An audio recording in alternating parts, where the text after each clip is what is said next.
नमस्कार, मैं दीप्ति। आज व्रत में बनने वाली ये बहुत ही टेस्टी और चटपटी सी हरियाली डुबकी की रेसिपी लेकर आई हूँ। जी हाँ, इसको बोला जाता है हमारे यहाँ हरियाली डुबकी और इसको व्रत में और बिना व्रत के भी बना के खाया जाता है। बहुत ही टेस्टी और चटपटी बनती है और साथ ही इसे बनाने में टाइम भी बहुत कम लगता है। तो चलिए फटाफट से रेसिपी देख लीजिए और यकीन मानिए आपको बहुत पसंद आएगी। आप इसको व्रत में ज़रूर खाएंगे बनाकर। तो यहाँ पर मिक्सी का जार ले लेंगे, उसमें डालेंगे हम ढेर सारा हरा धनिया। बिना धनिए के ये रेसिपी नहीं बन पाती है, तो जब हमारे पास ढेर सारा हरा धनिया हो तभी आप इसे बनाइए।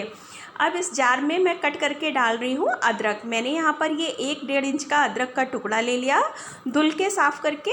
2 हरी मिर्ची डाल रहे हैं। मिर्ची आप अपने हिसाब से कर सकते हो, जितना भी आपको तीखा चाहिए। मैंने यहाँ पर धनिया पत्ती को भी अच्छे से धुल कर ले लिया। अब हम यहाँ पर डालेंगे दही यानी कर्ड। और ये जो हरियाली डुबकी बनती है इसे कर्ड के साथ ही बनाया जाता है और ये बहुत ही टेस्टी और चटपटी होती है। तो यहाँ पर 1 कटोरी कर्ड में मैं डाल रही हूँ 1 कटोरी पानी। साथ में मैंने 1 चम्मच जीरा लिया हुआ है और सेंधा नमक।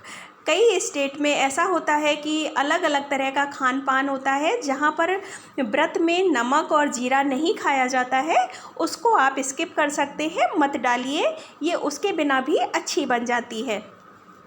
अब यहाँ पर ये देखिए, मैंने इसको बहुत अच्छे से पीस लिया है। तो जब ये पिस गई तो सारी चीज़ें एक सी मिक्स हो गई हैं और यहाँ पर धनिया, अदरक, हरी मिर्ची कोई भी चीज़ दिखाई नहीं दे रही है। बहुत अच्छे से सारी चीज़ें मिक्स होकर तैयार हो गई हैं। अब यहाँ पर ले रहे हैं हम उबले हुए आलू।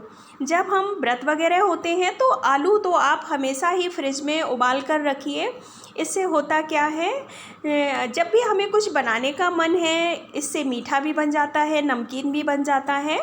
तो आप आलू हमेशा रखिए। फटाफट से जब भी आपको व्रत में कुछ खाना है आप बना सकते हैं।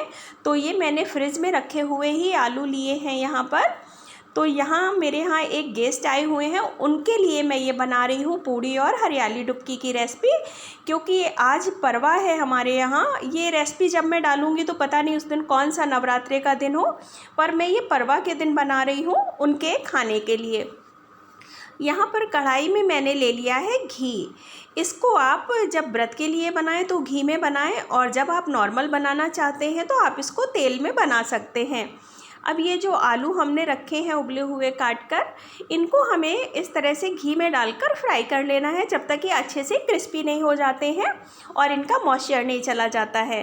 क्योंकि जब हम इनको पेस्ट में डालेंगे तो इनमें पंछीठा सा टेस्ट नहीं आना चाहिए। अगर ये आप सीधे बॉयल करके डाल देंगे तो पंछीठा सा टेस्ट आएगा।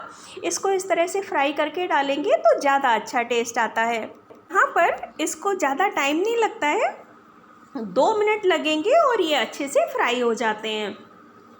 अब जैसे ही आलू फ्राई हो जाएंगे तो ये जो हमने यहाँ पर बनाकर रखा है पेस्ट, इसको हम डाल देंगे। और पेस्ट डालने के बाद आप इसको पका लीजिए जब तक एक उबाल नहीं आ जाता है और लगातार थोड़ा सा चलाते रहिएगा ताकि दही फटे ना। अगर आप इसको चलाएंगे नहीं तो हो सकता है कि दही के फटने के चांस हो जाए और दही फट जाए।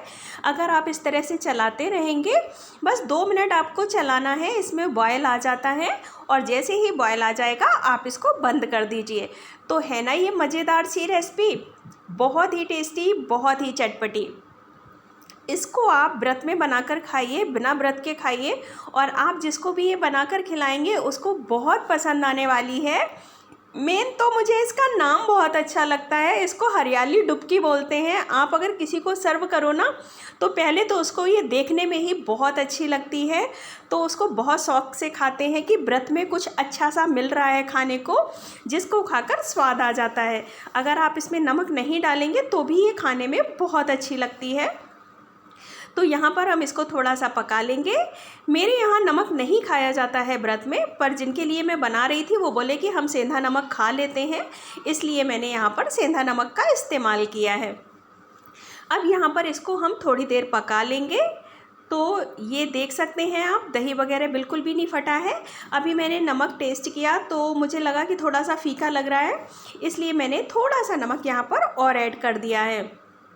और नमक डालने के बाद इसको मैं फिर से थोड़ा सा पका देती हूँ ताकि नमक पंछीटा ना लगे और अच्छा सा इसमें मिक्स हो जाए। ये देखिए कितनी बढ़िया लग रही है देखने में, और ये कलर इसमें स्क्रीन में थोड़ा सा कम आया है कैमरे में, पर जो सामने से बहुत ही अच्छी लग रही थी। यहाँ पर मैंने सिंघाड़े के आटे को माड़कर पहले ही रख दिया था, क्योंकि मैं जब इससे बनाती हूँ पूड़ियाँ तो मेरे से वो बनती नहीं है, फट जाती हैं किनारियों से। और इसको थोड़ी देर पहले ही मैंने इस तरह से गूँथ कर रख दिया था ताकि जब हम इसको बनाएं तो ये आराम से बन जाएं। तो ये देखिए ये पककर तैयार हो गई है हमारी हरियाली डुबकी की रेसिपी, और इसको हम साइड में कर देते हैं। तो मैं यहाँ पर बाउल में निकाल कर ढक कर रख दूँगी इसको, और फिर बाद में हम यहाँ पर पूड़ियों को सेकेंगे।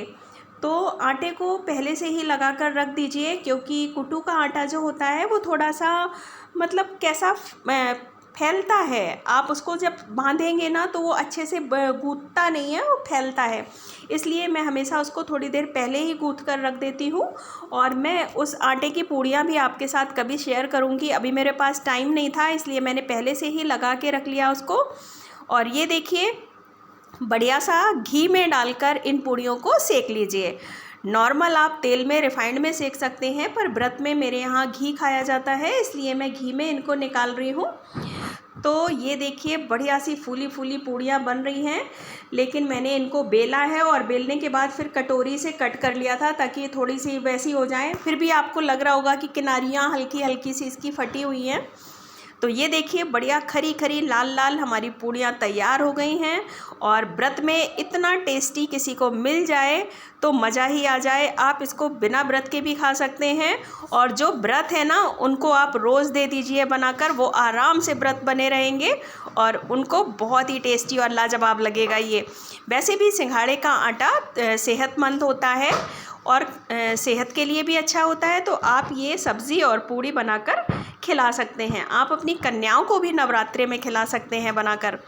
तो लाइक शेयर और सब्सक्राइब ज़रूर कर दीजिएगा ये टेस्टी सी हरियाली डुबकी और पूड़ियों को।